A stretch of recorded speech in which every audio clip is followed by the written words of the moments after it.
उत्तर प्रदेश के बुलंदशहर जिले में हुई सामूहिक बलात्कार व हत्या की वारदात पर बीजेपी सरकार बुरी तरह घिरती नजर आ रही है।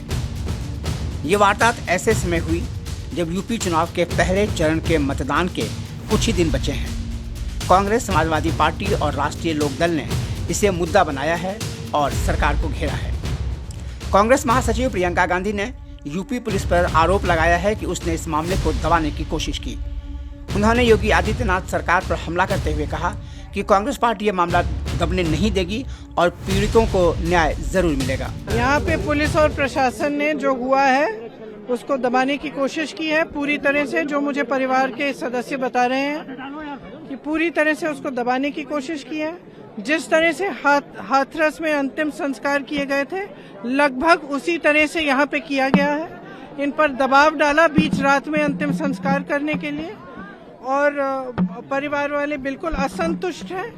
कल रात तक एफआईआर में इन्होंने जो धाराएं लगानी थी वो भी नहीं लगाई। अब मुझे पता चल रहा है, हमारे प्रत्याशी जी कह रहे हैं कि इनको बताया गया है कि कल रात को जब इनको पता चला कि हम लोग आ रहे हैं यहाँ, तब शायद इन्होंने हो सकता है कि कुछ धाराएं ऐड की हैं, लेकिन किसी को कुछ नहीं मालूम।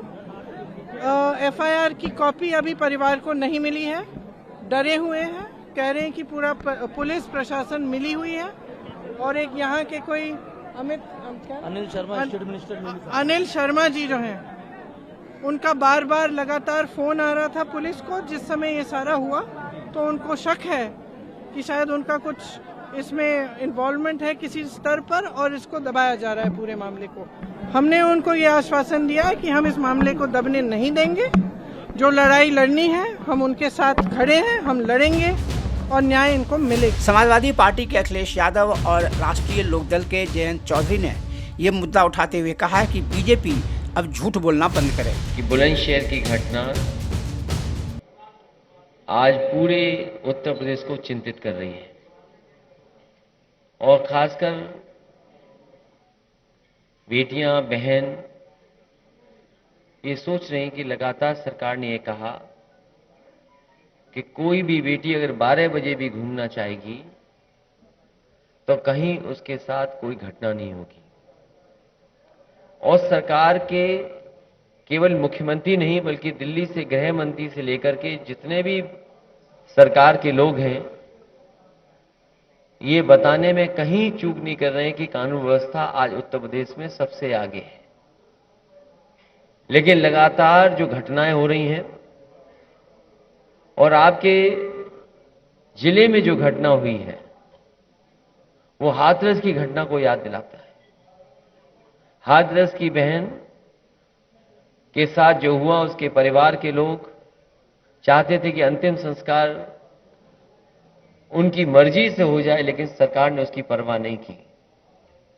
और वहीं बुलंदशहर में इतनी निंदनीय घटना हुई है, जघन्य अपराध हुआ है, अभी भी अपराधी घूम रहे हैं। अभी भी सरकार उस परिवार की मदद के लिए आगे नहीं आई है। दोषी कब पकड़े जाएंगे? हम यहां बैठे हमारे गठबंधन की तरफ से यही कहेंगे सरकार को कि दोषी जल्दी से जल्दी पकड़ें और कड़ी से कड़ी कार्रवाई हो। और जो सरकार आज मदद कर सकती है, सरकार मदद करने के लिए आगे आए। और जहां ये दावा करती है सरकार कि उसकी सरकार में बेटियां सुरक्षित हैं, कहीं कोई अपराध नहीं हो रहा है, कम से कम अब झूठ ना बोलना सरकार बंद कर दे। और अगर हम आंकड़े देखते हैं तो बड़े पैमाने पर ऐसी घटनाएं उत्तर प्रदेश में हो रही हैं और आंकड़ों में भी कई प्रदेशों को उत्तर प्रदेश ने पीछे छोड़ा हुआ है।